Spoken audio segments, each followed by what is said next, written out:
Olá, bem-vindos a mais um Faça Acontecer. Comigo, Renata Lemos. Comigo, Paty Lisboa. E comigo, Bárbara Villani.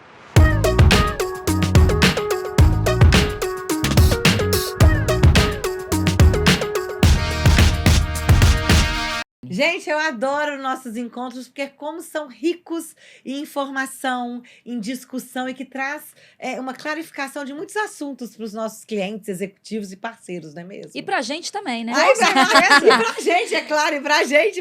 Enquanto a gente fala, acho que a gente vai refletindo. E o que eu acho legal é que somos pessoas diferentes e cada um tem uma abordagem, uma maneira de refletir sobre aquela situação que é um ponto de vista diferente do seu, assim, que você fala, poxa, é mesmo. Não é que é mesmo? A gente vai aprendendo sim. e, é claro, compartilhando com muito carinho para todos vocês.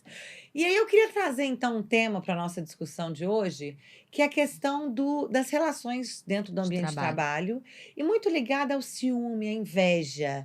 Vocês já pegaram algum caso desse? Como é que é isso? Eu tenho um caso para contar.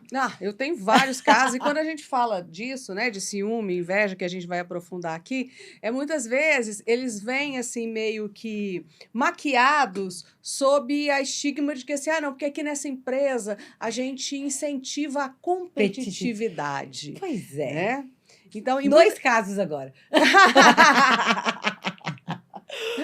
Então, né, a gente parar para pensar, porque realmente ser competitivo é algo interessante. Mas quantas vezes essa competitividade não é, na verdade, a inveja, o ciúme, o cinismo disfarçado de competitividade? Dissimulado. Conta o seu caso aí, Rê. Então, duas situações, como vocês falaram. A primeira situação é uma situação de um executivo que ele tinha uma posição dentro da empresa, uma posição de alta liderança. Ele não performou bem e aí eles, né, não mudaram ele de posição. E a pessoa que assumiu esse cargo, né, da alta liderança, ela tem sofrido muito. E ele também sofrido muito. Por que ele? Por que não eu? E aí esse executivo ele passou mais de um ano sofrendo porque ele perdeu aquele posto para o outro. E o que aconteceu nesse ambiente?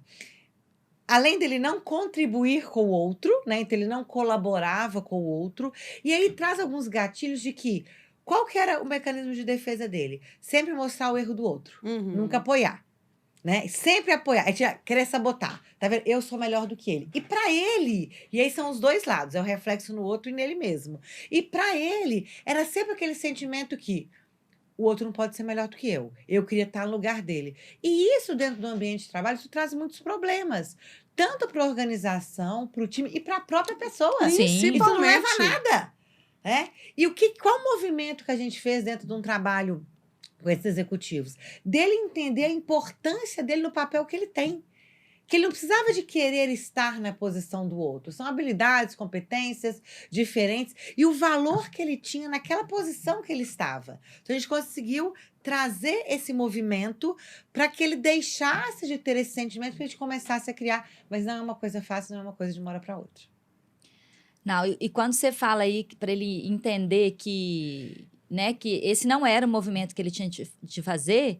Quando você fala da inveja, principalmente o ciúme, a inveja ela é um pouco mais socialmente condenada, né, do que o ciúme, assim. E a inveja, quando você sente inveja de alguém, é uma autoafirmação, e também para a sociedade, para o universo, para o que for, que só existe espaço para uma pessoa. Entende? E isso não é verdade. Não é gente, ele tem ou lugar né? para todo mundo, entendeu? Tem lugar para todo mundo, são talentos diferentes e tal. E é interessante falar de onde que vem a inveja e o ciúme, né? Porque eles são farinha do mesmo saco. Então lá. Farinha do mesmo saco. Esses dois sentimentos, essas duas emoções, elas são emoções secundárias e elas derivam do medo, que é uma emoção primária. O medo, ele é necessário para a nossa sobrevivência, certo? O medo foi uma emoção fisiologicamente selecionada pela espécie. Nós precisamos do medo. Mas quando o medo, ele supera, né, o limiar ali aceitável, ele começa a se transformar em coisas que não são tão boas. A Ele começa a ansiedade, paralisar, gente, paralisar. né? Começa a derivar outras... E a inveja e o ciúme vêm disso, sabe? Vem do medo. Algumas sociedades, principalmente a ocidental, tem muito mais inveja, né? As emoções primárias todo mundo tem, mas as emoções secundárias, nem toda sociedade, porque é um tipo de emoção que é aprendida culturalmente, né? Então, acho que a sociedade ocidental, ela promove muito essa inveja, né? Assim, de você... Se você não é aquilo, se você não é naquele padrão, se você não tem isso, se você... Não é o suficiente. Então, a pessoa fica achando que só tem espaço para o outro mesmo, que é bom, né? E não é isso. E isso não favorece nenhum lado, né, do nada. negócio. Mas é a grande questão de que a gente não aprendeu, muitas vezes, socialmente, a colaborar e a cooperar. Né? Porque, e isso vem desde a escola. Eu que, né, trabalhei muito tempo com educação infantil, né? A gente, enquanto aluno, apesar da gente fazer trabalho em grupo e socializar, a gente também é muito estimulado a essa competição, a ser o melhor da turma, a ser o destaque acadêmico, a quem tirou a melhor nota, né? O próprio vestibular. Comparar as notas, né, exatamente, gente? o próprio vestibular é algo, né, que algumas escolas, eu acompanho isso, né, muito de perto hoje, inclusive como mãe de uma que já está aí quase formando na faculdade e outra que vai começar uma jornada de vestibular, que é isso, né? O seu colega vira seu concorrente. E tirando os outros papéis sociais que a gente vai aprendendo isso, então a gente, quando chega numa empresa, é o que você falou, Bárbara, né? Falou assim, olha, eu preciso brilhar. E aí a gente subentende de uma forma muito equivocada que para eu brilhar, o outro não pode brilhar. Exato, e não é isso. Tem lugar para todo mundo, Todo gente. mundo, em todos os lugares. E falando da competitividade, eu acho que isso é tão importante, que, como você falou, isso já vem da nossa estrutura social, dentro da nossa vida, da escola, enfim. E quando você chega nas empresas, isso tem que ter muito cuidado. Porque se as empresas começam a estimular a competitividade individual, também foi um outro caso recente, de uma empresa que ela tinha que fazer um incentivo, tá, para um grupo de pessoas, ao invés dela olhar para o objetivo geral da empresa, ela começou a olhar para os objetivos individuais. Então, começou-se a criar silos, né? Então, eu e você juntos, nós não estamos pensando na empresa. Eu estou pensando em mim, você não sei. A empresa, não estou nem aí para isso. Eu falei, peraí, isso não vai funcionar. Existem pesquisas que mostram que incentivos baseados apenas na meritocracia individual, sem olhar o resultado da empresa, cria um ambiente tóxico e uma competitividade que não é positiva. Não é sustentável. Né? E não é. Porque imagina você tem uma equipe, cada um olhando para o seu umbigo, eu ganhei mais do que você, eu ganho. Para eu ganhar, você tem que perder. Não, gente, a meta tem que ser compartilhada. Mas ainda existem muitos profissionais que ainda colocam essa competitividade como uma forma de alcançar resultados. Isso equivocadamente. A questão do incentivo dentro das empresas, existem muitas pesquisas também trazendo essa questão da inveja, competitividade, individualismo para dentro da organização, que mostram que os incentivos individuais, eles criam muros, né? Não constroem pontes. E que os incentivos que funcionam são aqueles incentivos que contribuem com o resultado da empresa. Objetivo geral, porque Paty, se a gente tem um objetivo único, eu vou te ajudar, você me ajuda, exatamente, eu ajudo a Bárbara, porque a gente tem um objetivo comum. Agora, se você tem o meu, o seu e você o seu, cada um olha pro seu umbigo e ó, beijinho no ombro, tchau, tchau, né? Eu queria deixar algumas dicas aqui, né, porque a gente tem a pessoa que é a ciumenta e a invejosa, né? E nem sempre essa pessoa consegue perceber isso nela mesma, né? Então, a primeira coisa que ela tem que acontecer é autoconsciência. Porque se você não tem consciência de que aquilo existe, nada muda. Você não vai ser responsável por aquilo. Então, se você normalmente, né, olha muito para o lugar do outro, achando muito defeito, querendo, com pensamentos negativos, você pode saber que aquilo ali é um espelho, né? Só vai fazer mal para você. E a gente tem inveja do que é bom. A gente não tem inveja do que é ruim. Verdade. Né? Então, é uma autorreflexão aí para falar assim, cara, se você tá com inveja da pessoa, significa que aquela pessoa é boa. Então, por que não se espelhar no que é bom para você ser Desenvolver, igual, né? para você desenvolver, para você... se aquela pessoa chegou no lugar que você gostaria de estar, por que não se espelhar nela e não trazer essa carga negativa para você mesmo, né? E eu falo que a gente tem que tratar um defeito, um ponto a desenvolver, um aspecto negativo da nossa personalidade com um antídoto dele, Uhum. né?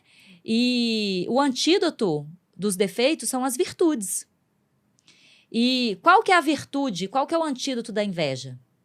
Se a inveja deriva do medo, você tem que trabalhar o quê? A coragem. O que é a seu coragem? Agir O com o oposto. coração. Agir com o coração. E é você olhar mais para você e falar assim, poxa, eu também seria capaz de fazer isso se eu me desenvolver. Só que não tem como você fazer isso com a arrogância, com a prepotência e com a petulância. Então, outra coisa que você tem que trabalhar, a humildade. Que é um outro Uma coisa antídoto. Tá ligada à outra, É. né, gente? E isso é para as pessoas que são as invejosas e as ciumentas, né? Assim. E você tem um lado da pessoa que é a vítima daquela inveja. E aí o objeto da inveja. o objeto da inveja. E isso é muito difícil, porque essa pessoa, ela vai sentir essa carga, porque o nosso pensamento, né, gente, ele tem A eletromagnetismo. E gente quando a se gente conecta. e quando a pessoa está com um pensamento de medo, de inveja, de soberba, o que for, ela vai emanar um eletromagnetismo, uma frequência eletromagnética, e que aquela pessoa vai sentir de alguma forma aquilo. É igual Wi-Fi. Tá ligado? Aqui ali a gente não vê o fio, A onda de mas tá frequência, ligando. né? Tá ligado. Mas tá ligando.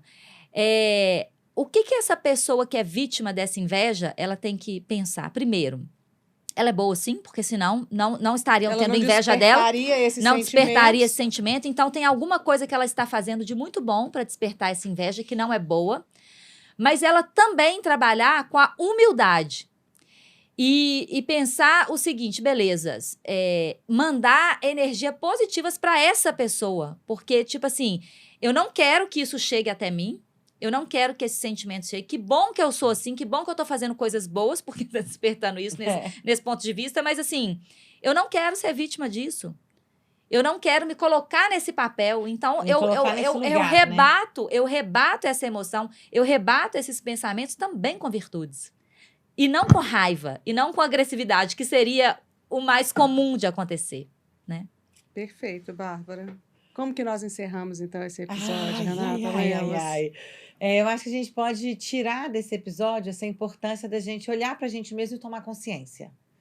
Entender que esse tipo de comportamento, isso não prejudica o outro. Só prejudica nós mesmos. Prejudica o outro também, mas muito mais Muito nós mais mesmos. Tem um impacto no outro, como você É. falou, mas prejudica ainda mais É. nós mesmos. Então, se a gente quer ter uma vida próspera, uma vida, relações positivas, uma vida que funcione de uma forma mais leve e verdadeira, vamos tomar consciência e assumir essa responsabilidade. E olhar sei. para cada um de si, não é verdade? Eu levo, então, assim, dentro desse repertório todo, né, de ciúme, inveja, competição, eu levo a questão da autoconfiança, né? Quanto mais eu confio em mim mesmo, menos o que o outro faz ou o outro brilhar, isso menos vai me incomodar e menos vai me impactar. Até porque eu não vou invejar, eu vou falar, eu quero isso também, né? Ao invés de eu sentir inveja, eu vou passar a sentir inspiração, motivação por aquilo. Trocar a inveja por inspiração, né? Trocar a Sim. inveja pelo exemplo, pela motivação de fazer algo diferente. E Muito bom. isso requer humildade, né? Requer humildade. É isso aí. Ai, que bom. Beijo, até o nosso próximo episódio. Até o próximo episódio, Até. diretamente aqui do estúdio 767. 767.